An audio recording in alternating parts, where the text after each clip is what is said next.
Assalamualaikum warahmatullahi wabarakatuh. Selamat datang di kanal saya. Semoga kita sehat semua. Pada kesempatan kali ini saya akan berbincang mengenai hal yang paling sederhana di dalam membaca, yaitu bagaimana kita menemukan topik dan ide pokok atau main idea di dalam suatu paragraf. Jadi belum sampai kalimat. Kita akan bicarakan paragraf di kesempatan yang lain. Baik, tentu saja kalau paragraf ini sangat setelah kalimat, tentu saja paragraf ini bagian kecil dari suatu tulisan, apapun tulisannya, baik itu ilmiah maupun tidak ilmiah, selalu ada paragraf, ya. Tetapi menemukan topik dan ide utama di dalam setiap paragraf tidak bisa tidak, kita harus merupakan syarat untuk memahami secara baik suatu tulisan. Jadi kita mulai dari hal yang kecil saja dulu, yaitu paragraf. Saya akan menggunakan PowerPoint untuk lebih sistematisnya pembahasan ini.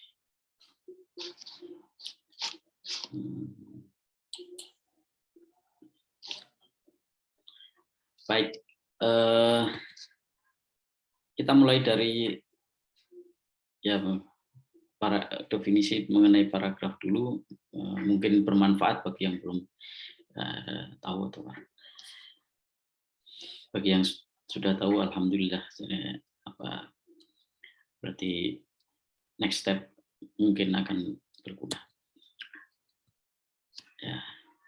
Paragraf adalah sekumpulan kalimat yang berkaitan dengan topik atau tema.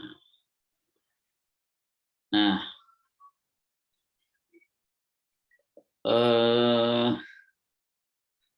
jadi kalau kita melihat di dalam tulisan itu akan ada sekumpulan kalimat dibagi beberapa kumpulan, gitu. Nah, itu paragraf. Kumpulan kalimat. Nah, setiap kalimat itu setelah paragraf itu selalu mengandung dua hal pokok. Pertama adalah ide utama dan keterangan pendukung, supporting detail.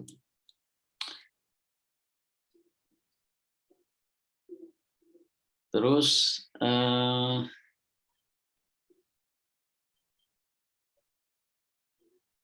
keterangan pendukung itu berfungsi sebagai berfungsi menjelaskan, mencontohkan, dan merinci, membuktikan dan sebagainya, menjelaskan dan mencontohkan ide utama. Fungsinya nanti juga bisa memperkuat kalau itu ide utamanya berupa satu klaim, gitu. Jadi fungsinya menjelaskan.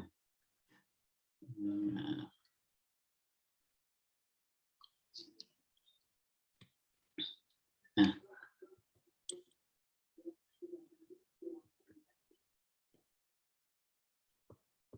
oke, itu paragraf.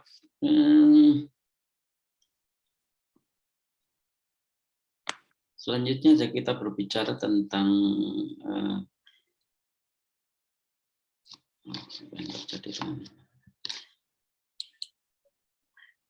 topik dan ide utama.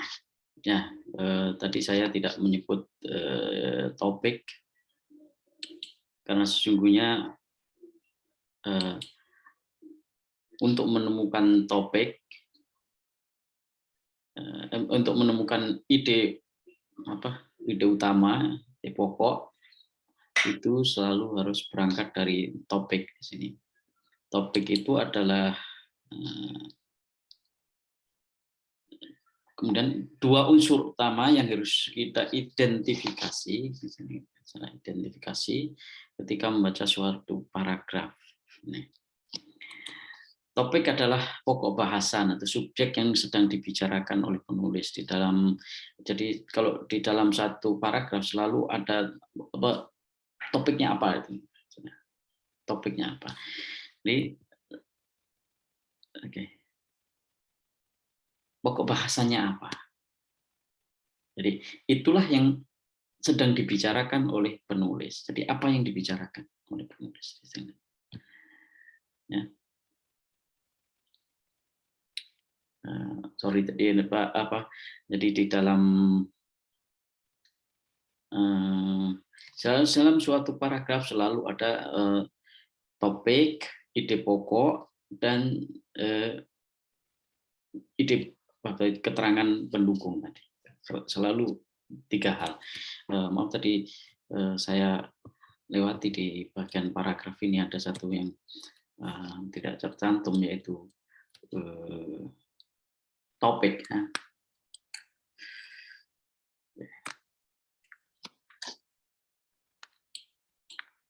Nah, ide pokok adalah apa kata penulis tentang topik itu.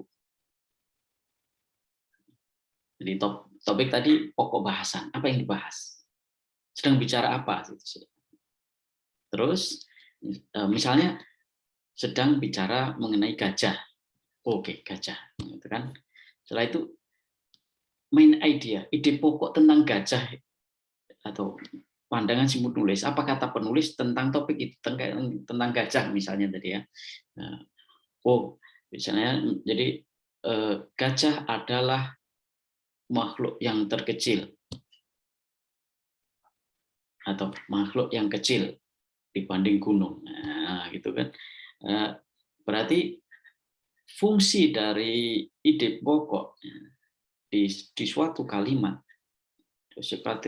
dulu adalah untuk menspesifikasi topik itu. Jadi, apa yang dibicarakan itu menjadi mengontrol istilahnya itu mengontrol ide yang mengontrol topik tersebut. Jadi kan kalau berbicara gajah itu bisa apa saja. Oke, gajah, tapi apanya yang dibicarakan atau bagaimana dibicarakan? Ini mengontrol, tidak semua apa yang ada pada gajah itu dibicarakan. Karena dalam hal ini kalau tadi kalimatnya itu gajah adalah makhluk kecil atau binatang kecil dibanding atau makhluk kecil dibanding gunung. Nah, itu berarti ide mengenai kecil itu adalah untuk menspesifikasi gagasan tentang topik gajah. Berarti tidak berbicara yang lain, misalnya itu makannya gajah apa segala macam, tidak dibicarakan. Yang dibicarakan adalah menjadi khusus di situ tentang ukurannya kecil atau tidak dan diperbandingkan. Jadi tujuan di situ lalu memperbandingkan. Misalnya, jadi ide pokok juga apa yang ingin penulis apa yang penulis inginkan untuk dipahami oleh pembaca. Jadi dengan itu ide pokok itulah yang ingin disampaikan kepada kita untuk kita pahami.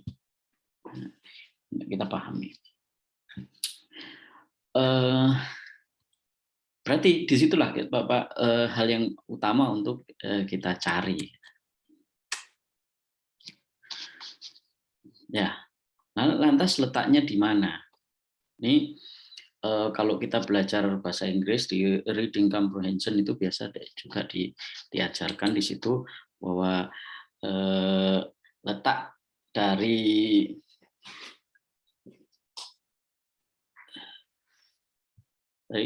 topik dan topik dan ide utama itu biasanya ada di awal, ya, di kalimat yang paling awal. Jadi kalau membaca setiap paragraf, kita cobalah perhatian dulu ke kalimat yang pertama. Tapi juga bisa di tengah atau di akhir, bahkan ya bisa tersebar di berbagai tempat yang kemudian itu nanti di sini ide, karena apa?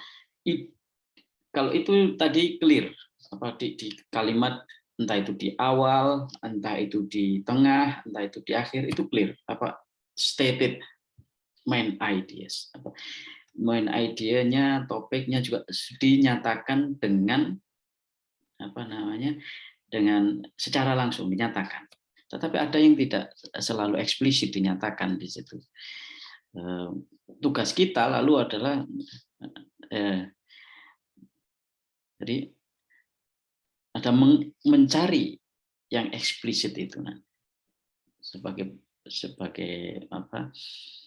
Sebagai pembaca kita harus mencari yang implisit, yang tidak eksplisit itu apa? Nah, kita cari yang implisit, berarti di balik banyak kalimat itu kita harus jeli untuk menentukan ide pokok dan juga topiknya. Nah, ide utama bahkan bisa bisa terpisah dalam berbagai kalimat itu. Jadi ada gabungan berbagai, jadi ditempatkan di berbagai tempat, kemudian kalau kita amati lalu bisa ini ditentukan, diputuskan bahwa inilah ide utama dari suatu kalimat.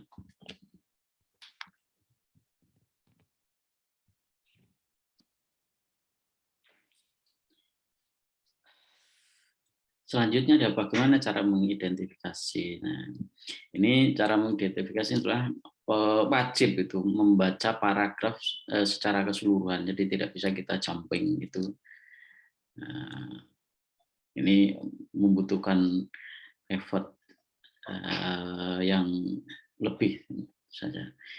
Kalau paragrafnya itu panjang, terdiri dari banyak kalimat, bisa kadang bisa setengah halaman, bisa 1 halaman lebih gitu. Orang menulis kan kayaknya beda-beda. Itu. Terus tentukan topik dengan memperhatikan kalimat pertama dulu, seperti yang saya katakan kalimat dulu. Apakah itu merupakan kalimat paling umum jika dibanding dengan yang lainnya. Jika tidak, ya berarti kita mencari di tempat lain. Entah itu di tengah, di akhir, terpencar dan implisit seperti yang saya katakan.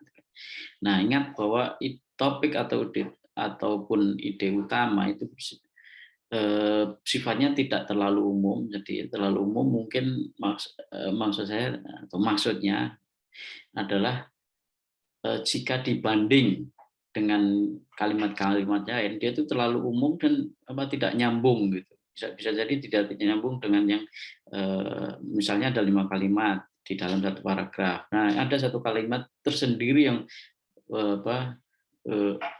sangat umum, tidak nyambung dengan yang lain. Juga tidak terlalu khusus. Ini sangat khusus dan tidak nyambung dengan dan yang lain, itu pun tidak bisa dikatakan sebagai ide utama.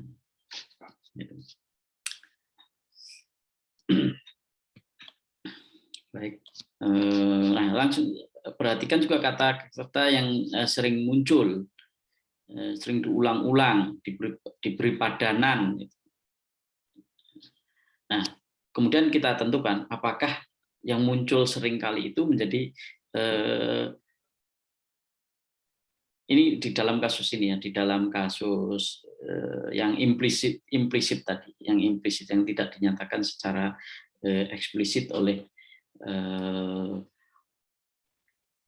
penulisnya, itu kita harus menebak juga atau mencari-cari kata yang sering muncul sama persis ataupun diberi padanan. Nah, dari situ kita bisa menentukan topiknya apa yang paling sering muncul dari positif. Kira-kira itu, tapi masih banyak lagi caranya. Nah, kita lihat di sini. Saya mengutip satu contoh. Ini satu contoh, dua paragraf tulisannya itu yang saya ambil dari sini. Nah, yang saya ambil dari ini tulisan Mary Evelyn Tucker, Religion and Ecology, di dalam the Oxford Handbook of the Sociology of Religion, diedit oleh Peter Clark.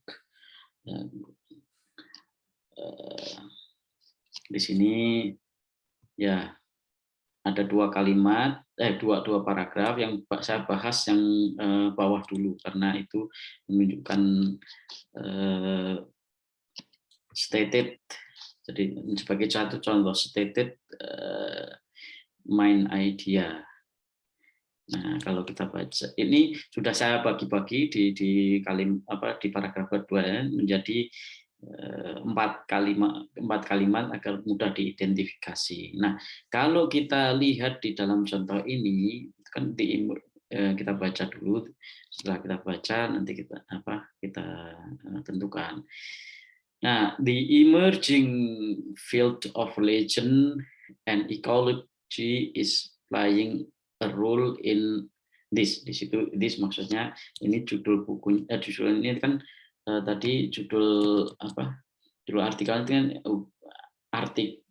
religion and ecology, ini hubungan antara agama dan ekologi itu lingkungan itu ya. Di situ di kalimat kedua adalah this is because. Ya, ini kalau kita this is because, ini penting juga di ini.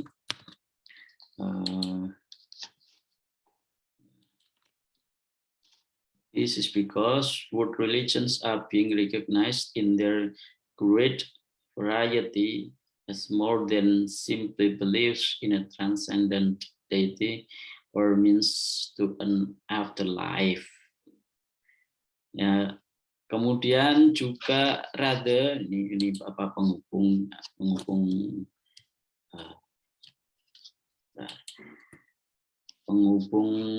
ide, penghubung kalimatnya dari transisi dari kalimat satu ke kalimat lain.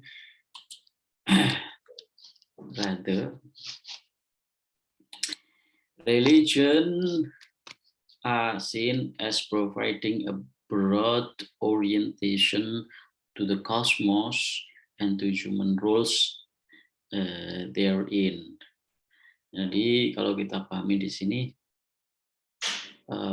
terus attitudes toward nature have thus significantly, although not exclusively, shaped by religious views for millennia in cultures around the globe. Nah, ini kita lihat kita tandai dulu tadi religion, word religion being recognized.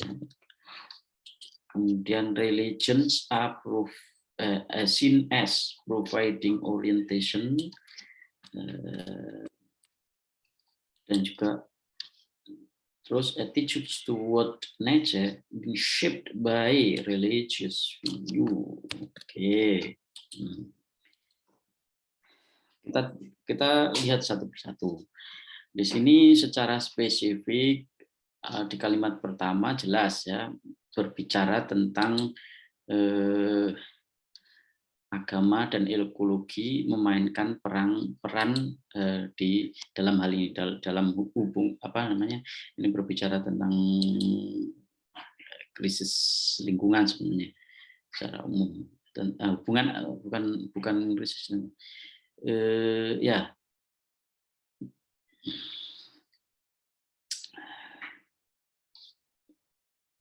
Nah, ya krisis lingkungan, krisis ekologi.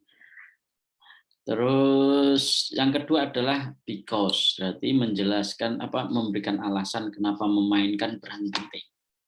Ya, rather ini juga kemudian dari kalimat transisi rather ini lebih dari itu gitu kan. Religion sin as ini kontras karena tadi more than transisinya adalah bentuk more than simply. Nah, di sini ada transisi. Hal ini karena agama-agama dunia diakui di dalam keragamannya yang sangat besar, atau dengan keragamannya diakui sebagai more than simply, lebih dari sekedar beliefs in a transcendent deity, kepercayaan kepada Tuhan yang transenden, or means to an afterlife, atau sebagai alat untuk kehidupan akhirat nanti, akhirat, untuk jalan untuk menuju akhirat. Rather lebih dari itu, lebih dari sekedar, ini lebih dari itu. Dan sisinya agama dipandang memberikan orientasi yang luas terhadap kosmos dan peran manusia di dalamnya. Nah, jadi ini fungsi kalimat yang ketiga adalah melanjutkan alasan dari kenapa agama dan ekologi itu bidang ekologi, agama dan ekologi itu memainkan peran penting.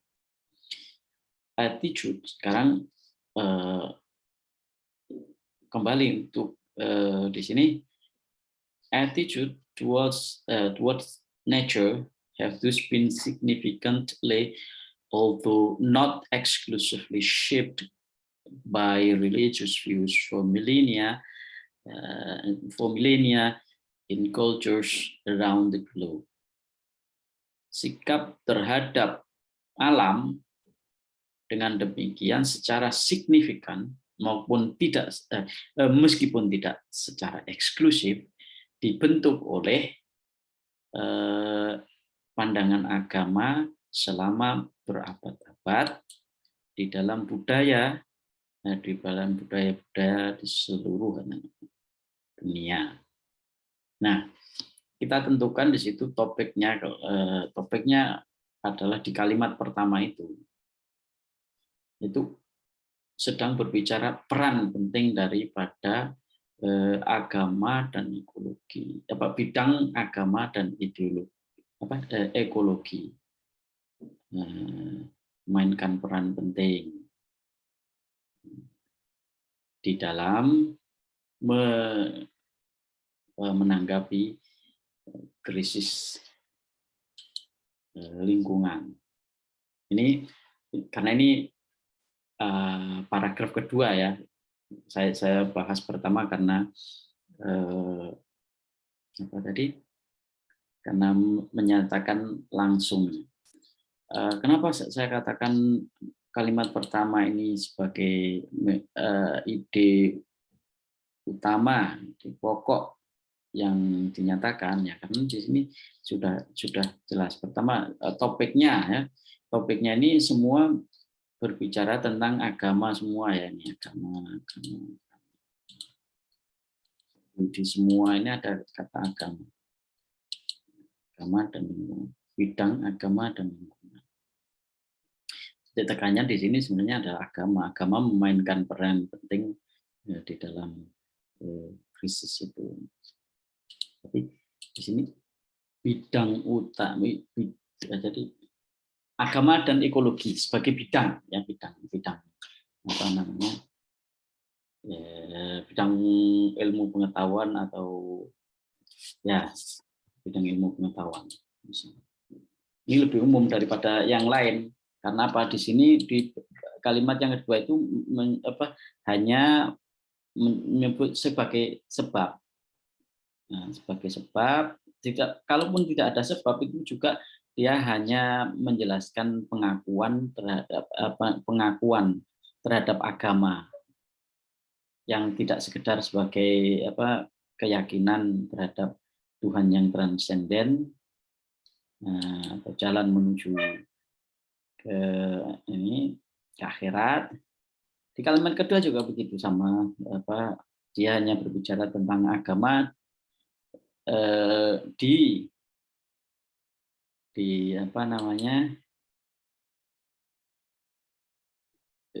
dipandang sebagai memberikan orientasi yang luas, arah yang luas terhadap kosmos, alam semesta ini, dan juga peran manusia di dalamnya.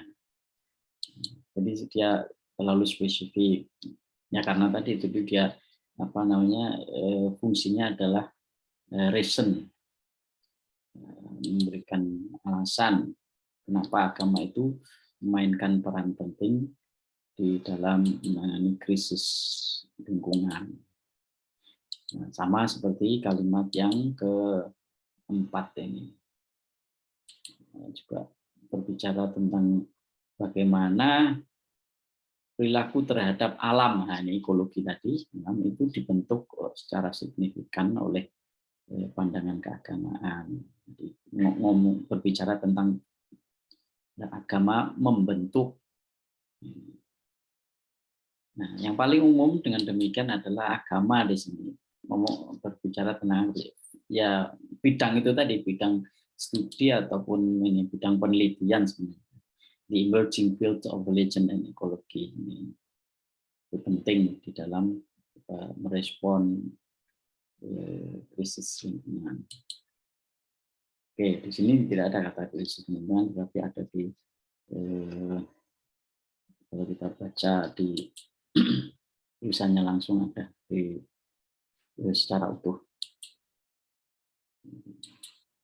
Kemudian selanjutnya adalah contoh implied main idea. Ini agak susah.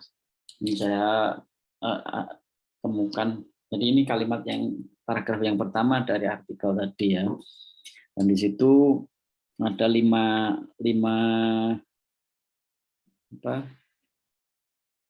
kalimat. Kalau di prinsip ada 5 kalimat.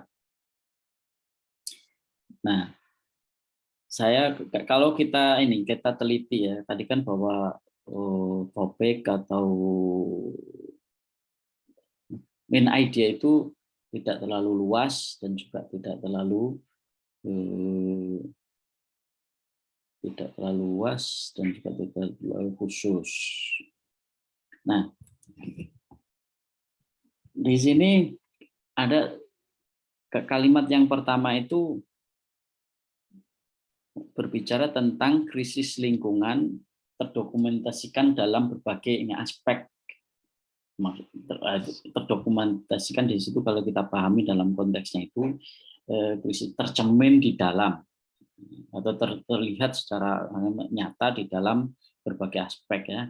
Di situ berkurangnya sumber daya di sini sumber daya alam, kemudian species extinction, punahnya spesies, pollution growth,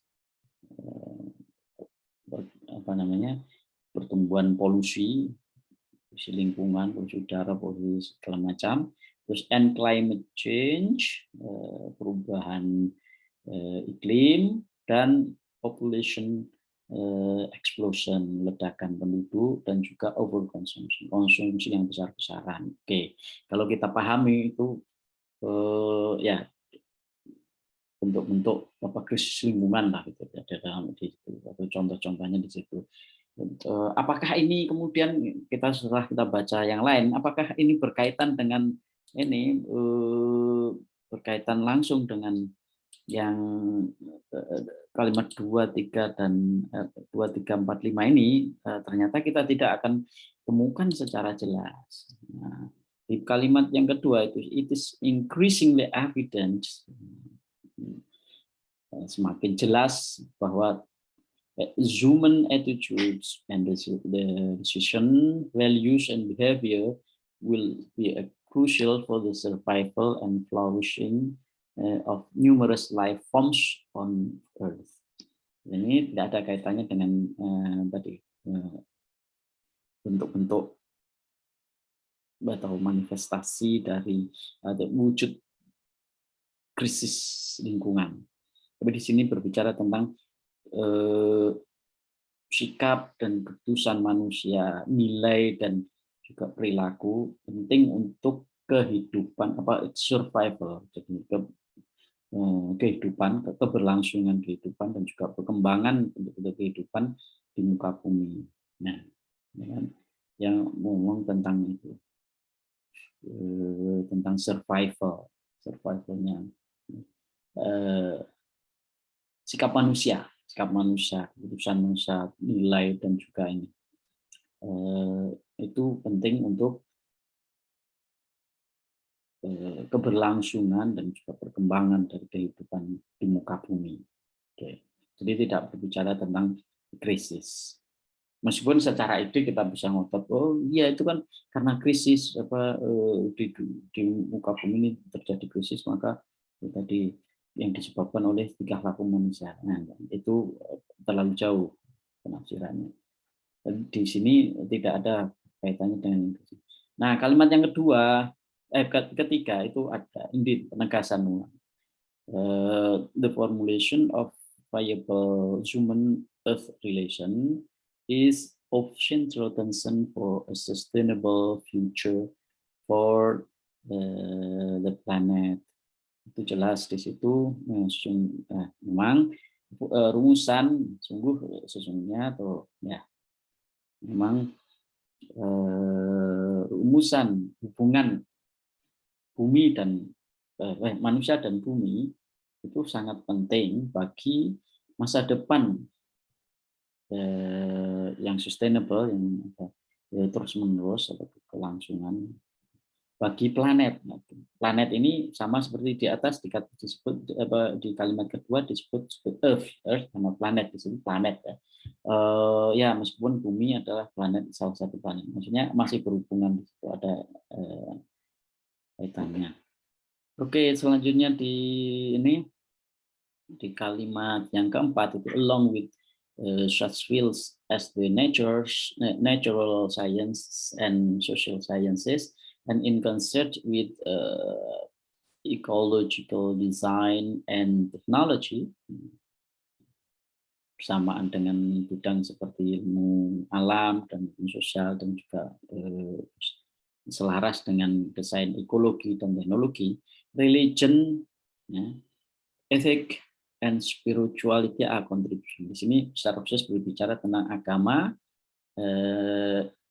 etika, dan spiritualitas. Jadi dia tidak berbicara tentang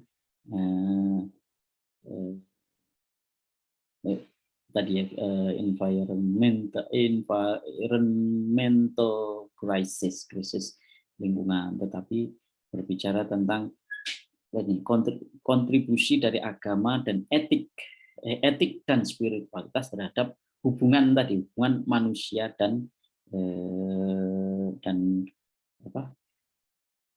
bumi. Jadi kelanjutannya juga. Kemudian moreover,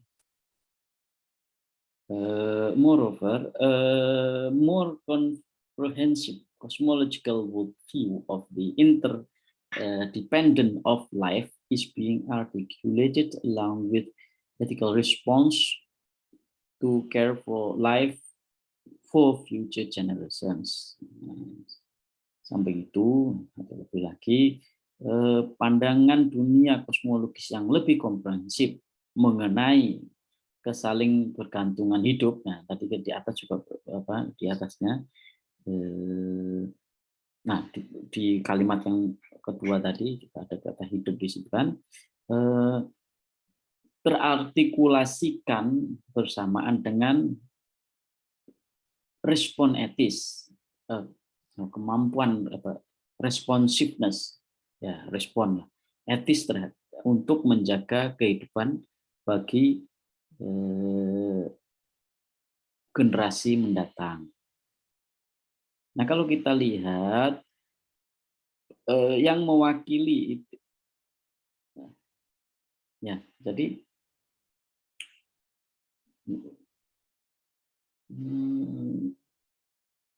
kita tidak bisa menyatakan bahwa kalimat kedua itu secara langsung hmm,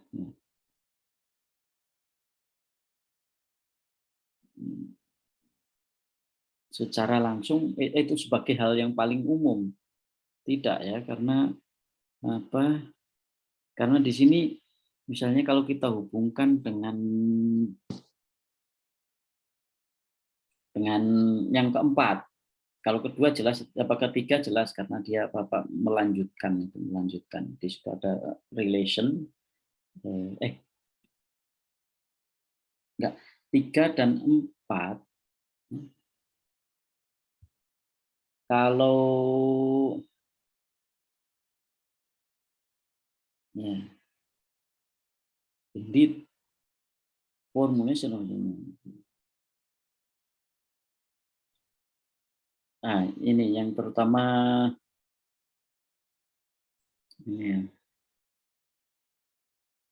agama. Oh ya ya ini yang agama ini. Agama itu tidak topiknya itu jelas kehidupan yang di muka bumi. Ini Bapak mewakili seluruh hampir seluruh paragraf kecuali yang pertama. Ada live di situ, kemudian di ke live, terus di bagian yang ke ini ke di kalimat yang kelima itu secara khusus tentang live juga. Oke, live. Sementara ini yang kedua dan ketiga itu menjelaskan.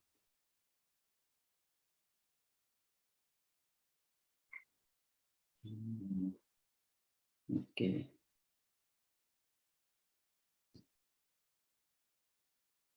Ini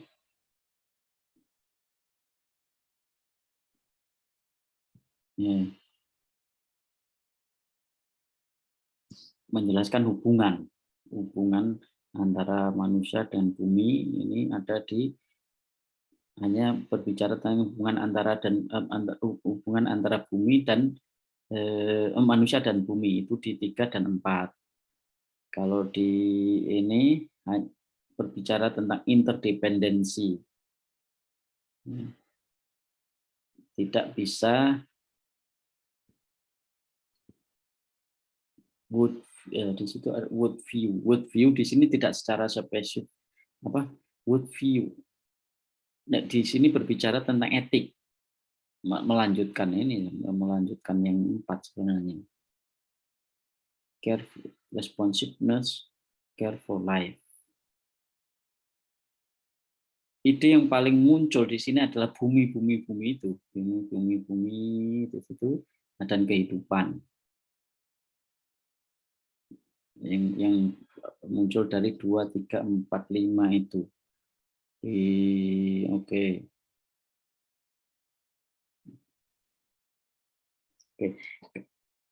Yang paling penting future life, sebenarnya life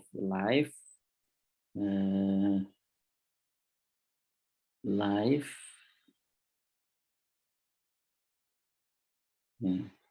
Kalau kalimat yang kedua itu hanya berbicara tentang tindakan manusia, keputusan, nilai itu berbicara itu. Kemudian ini di kalimat yang ketiga adalah berbicara tentang hubungan antara dunia dan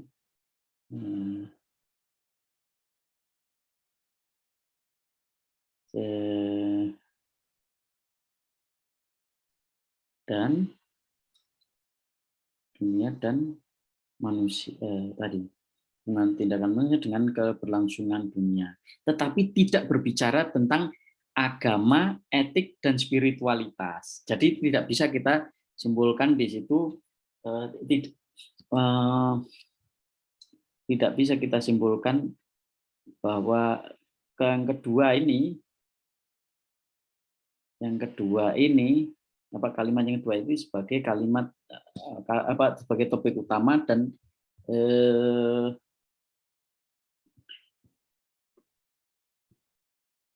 maksud saya tidak secara eksplisit di kalimat kedua ini tidak bisa dipandang secara eksplisit menunjukkan ide utama dari paragraf ini, tidak. Karena ada yang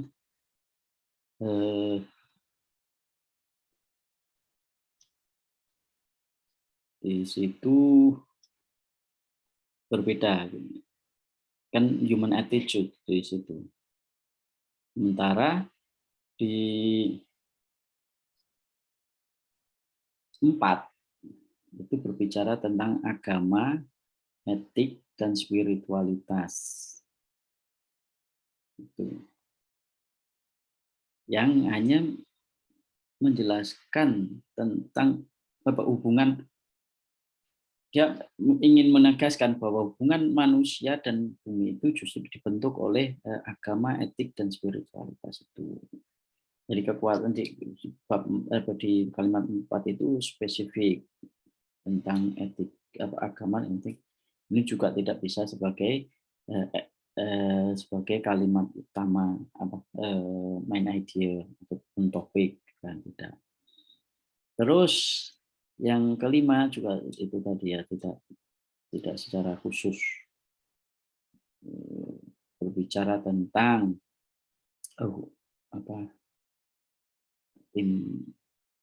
tindakan manusia, hubungan manusia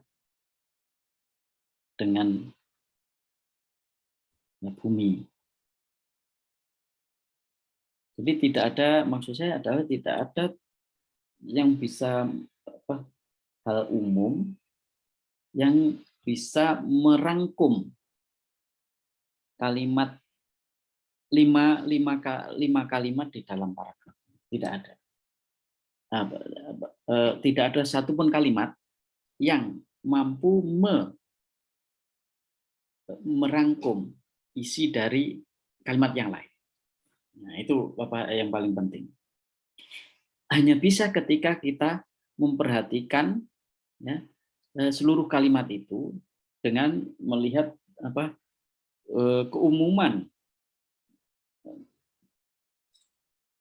keumumannya saja. Kita tidak bisa langsung mengambil satu kalimat untuk dijadikan ditentukan topik dan main idenya. Itu makanya dikatakan implied karena di situ terbesit, hanya indikasi saja, clue-nya saja. Nah, makanya di situ yang saya saya tandai itu ada yang bold miring, ada yang bold ini, itu upaya saya untuk melihat hubungan satu dengan yang lain. Nah, kalau saya menyimpulkan, topiknya adalah kehidupan masa depan bumi atau kehidupan di bumi, masa depan kehidupan bumi. Itu yang paling penting dari jadi topik utama masa depan. Di sini ada kata future, itu beberapa kali disebut sustainable future generations, itu memberikan clue bahwa itulah yang ini. Dan earth itu beberapa kali disebut earth, planet, The planet, planetnya the di situ secara khusus the planet maksudnya adalah bumi itu beberapa kali. Jadi life on earth itu yang life on earth. Nah, tapi future life on di situ ada survival, ada flourishing. Jadi itu juga penting. Kalau saya simpulkan, main idenya adalah masa depan kehidupan di muka bumi itu bergantung pada tadi hubungan manusia dengan bumi yang dibentuk oleh di situ ya, penting etika, agama, etika dan spiritualitas. Dan kalau itu disimpulkan seperti itu sebagai main idea, maka mencakup semuanya. Nah, di sini kalimat yang pertama, the environmental crisis, itu hanya sebagai intro, intro saja. Bapak ingin menghubungkan nantinya. Tapi kalau sekarang di paragraf ini hanya berbicara tentang masa depan. Nah, jadi hanya topiknya bukan krisis lingkungan, bukan. Kalau krisis lingkungan kemudian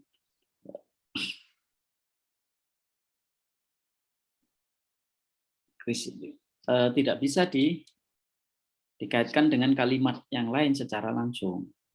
Nah, secara ide sih bisa kita akalin ya, krisis misalnya krisis lingkungan ini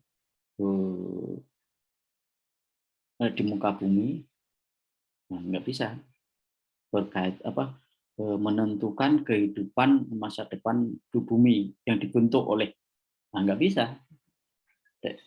Idenya jadi terputus. Yang nyambung itu 2, 3, 4. Jadi fungsi dari kalimat pertama itu hanya membuat intro, yang nantinya itu juga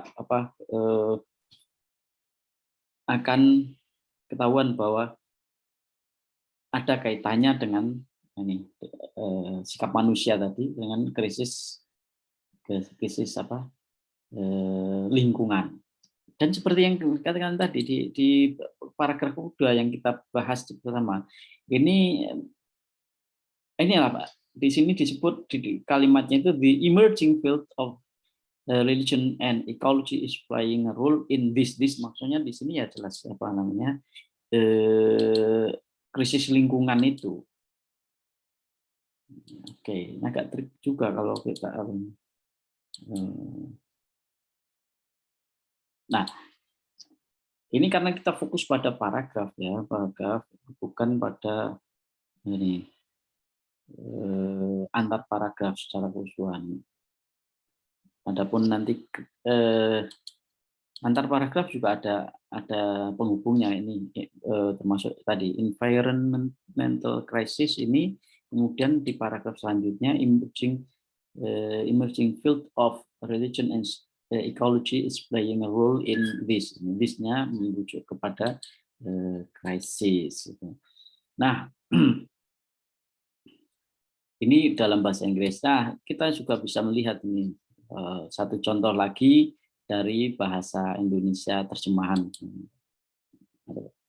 dari tulisannya Pak Martin di buku yang sudah sangat kuno, tapi juga dicetak ulang di beberapa tahun lalu. Saya menggunakan edisi yang paling awal di 95. Di situ di dalam buku Kitab Kuning Pesantren dan Tarekat terbitan Bandung Mizan 95 ya, ada satu bab yang khusus membahas pesantren dan kitab kuning. Kesinambungan, saya lupa ada panjangnya. Oke, lepas dari itu ini saya ambil dari paragraf yang paling pertama yang ada di situ 6 kalimat kalau dipisah-pisahkan, bahkan lebih ya, bahkan lebih kalimat, ada 7 bahkan. Betul. Nah, kalau kita melihat semuanya, kita baca semuanya terus ya,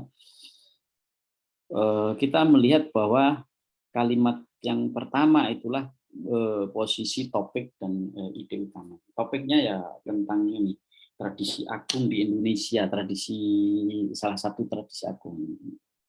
Apa yang secara spesifik, apa kata Pak Martin, penulisnya ini, Profesor Martin van Branisen ini tentang salah satu tradisi agung itu. Dia ingin di sini memberikan contoh salah satu saja, membahas contoh dari tradisi agung yang bernama tradisi pengajaran agama Islam yang muncul di pesantren Jawa dan lembaga-lembaga serupa di luar Jawa serta Semenanjung Malaya. Ini secara keseluruhan kalimat utuhnya itu adalah main idea. Kenapa begitu? Karena di situ kemudian di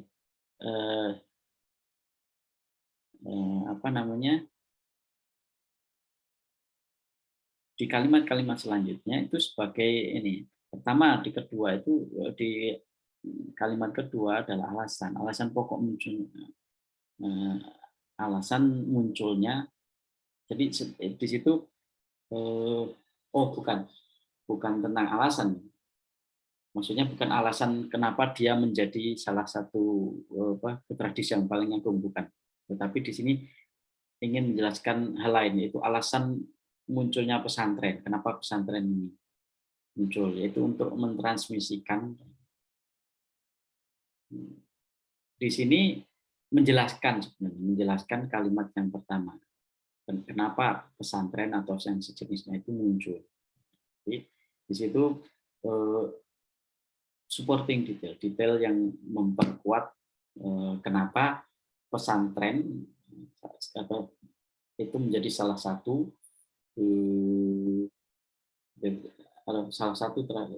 menjelaskan pesantren, posisi pesantren.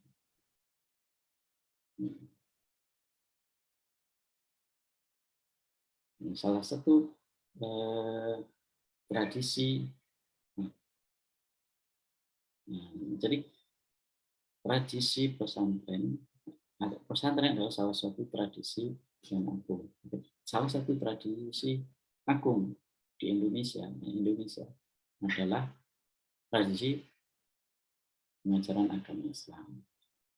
Jadi berupa pesantren. Di sini kemudian dijelaskan lebih lanjut tentang pesantrennya itu tadi, tujuannya untuk apa? Untuk mentransmisikan kitab kuning, Islam tradisional sebagai kitab kuning. Menindaklanjut kitab kuning di kalimat ketiga dia kitab-kitab itu dikenal sebagai kitab kuning, kitab klasik tadi.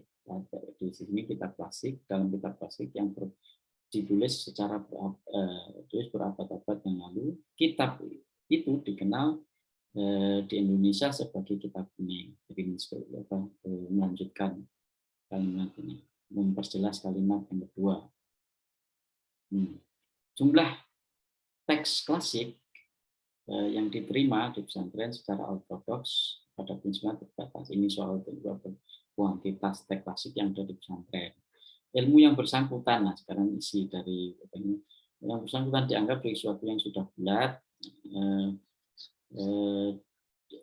yang tidak dapat ditambah dan hanya bisa diperjelas dan dirumuskan kembali. Meskipun karya baru, namun ini terus mengenai kitab klasik tadi, kitab klasik atau kitab kuning. Nah, baru di kalimat yang terakhir itu kembali kepada tradisi. Tradisi maksudnya ini ya tradisi pesantren. Tapi di kalimat pertama ini jelas di dalam kalau gini, jadi tadi kan topik itu tidak terlalu besar kemana-mana, tapi dan juga tidak terlalu spesifik. Kalau ngomong kitab kuning itu spesifik tentang kitab di sini terlalu umum ataupun terlalu spesifik itu dalam kaitannya dengan kalimat-kalimat yang lain. Misalnya gini, ini kalau ngomong tradisi besar, pesantren itu kan lebih besar, tapi juga spesifik. Tidak semua tradisi yang dibicarakan itu kan, tidak semua tradisi agung, karena ada tradisi agung yang lain di samping pesantren. Nah di sini secara spesifik topiknya adalah main idenya yaitu menspesifikasi atau memperjelas dari tradisi, salah satu tradisi agung, yaitu namanya pesantren. Kalau kalimat yang kedua, ketiga itu ya dia hanya berbicara tentang kitab klasik yang posisinya itu terlalu spesifik kalau dibandingkan dengan pesantren, karena pesantren itu di dalamnya kan ada kiai, ada santri, ada masjid, ada dan sebagainya. Kitab klasik atau kitab kuning itu hanya bagian kecil dari tradisi pesantren itu, bukan pesantren, tradisi pengajaran misalnya, tetapi pesantren. Dan juga ilmu di dalamnya, karena tidak semua tradisi pesantren tidak ilmu-ilmu yang bersangkutan ini kan, ilmu dan karya ini. Ilmu yang ada di pesantren itu tidak satu-satunya tentang ilmu, tetapi juga ada kehidupan manusianya tadi, guru murid, santri kiai, dan juga ada bangunannya segala macam kan. Nah, ada kebiasaan kehidupan di sana. Kalau bicara tentang ilmu itu lebih spesifik. Jadi tidak bisa dijadikan ide utama. Ide utama itu yang paling memuat, paling bisa memuat yang lainnya gitu. Karena dia ide pokok, kemudian yang kecil-kecil itu menjelaskan, memperkuat segala macam. Karena itu dia posisinya tidak boleh terlalu spesifik. Dia umum, tetapi dispesifikkan oleh ini. Nah, ada kaitannya dengan yang spesifik. Tapi bukan umum yang ini, terlalu umum gitu. Tidak ada kaitannya dengan yang spesifik. Misalnya ngomong tradisi pengajaran, semua tradisi pengajaran itu kan nggak mungkin. Karena tradisi pengajaran itu belum tentu ada kitab kuning di situ. Kalau tidak ada, makanya di situ tradisi pengajaran agama Islam kan, jadi spesifik. Tetapi kalau posisinya dilihat dari posisi kalimat antar kalimat, itu dia yang paling umum, di samping umum jadi tidak hanya umum, paling umum dan paling bisa memuat yang lain idenya. Ide-ide kecil itu, jadi main idea adalah ide yang besar, yang di dalamnya ada ide-ide kecil yang disebut sebagai supporting details tadi, atau supporting ideas lah, ada ide-ide yang mendukung, entah itu membuat alasan, mencontohkan, mengklarifikasi misalnya. Oke, saya kira sampai di sini saja. Mudah-mudahan bisa dipahami. Bacaannya memang agak berat karena ini ya mungkin ini tingkatnya mahasiswa S2 atau baik, saya kira cukup. Mudah-mudahan bermanfaat. Kalau ada kekurangannya minta maaf. Assalamualaikum warahmatullahi wabarakatuh.